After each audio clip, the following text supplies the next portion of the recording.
حضرت ذوالنون مصری رحمۃ اللہ تعالی علیہ کے زمانے میں ایک شخص تھا جو اولیاء اللہ کا بنکر تھا۔ ایک روز اس کی اچانک ملاقات حضرت ذوالنون مصری رحمۃ اللہ تعالی علیہ سے ہو گئی، تو حضرت ذوالنون مصری رحمۃ اللہ تعالی علیہ نے اسے سمجھانے کے لیے اپنی انگوٹھی دی اور فرمایا کہ اسے لے جاؤ اور کسی نان بائی کے پاس گروی رکھاؤ۔ وہ شخص آپ کی انگوٹھی لے کر ایک نان بائی کے پاس گیا اور اس سے کہا کہ یہ انگوٹھی گروی رکھ لو۔ اس نے کہا کہ میں اس انگوٹھی کے بدلے صرف 1 درہم دوں گا، اس سے زیادہ نہیں دے سکتا۔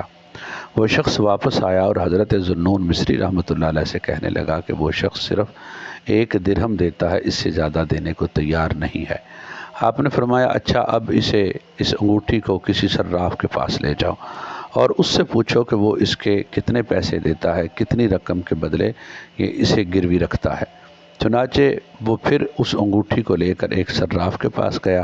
صراف نے انگوٹھی دیکھی تو دیکھ کر بتایا کہ میں اس انگوٹھی کے بدلے 1000 دینار دوں گا، یعنی 1000 دینار کے بدلے میں اسے گروی رکھ لوں گا۔ وہ شخص حضرت ذوالنون مصری رحمۃ اللہ علیہ کے پاس واپس آیا اور بتانے لگا کہ صراف اس کے 1000 دینار دیتا ہے۔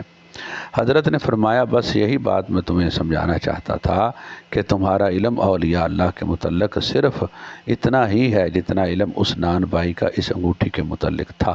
اگر تم عارف پہچاننے والے ہوتے تو اولیاء اکرام کا کبھی انکار نہ کرتے۔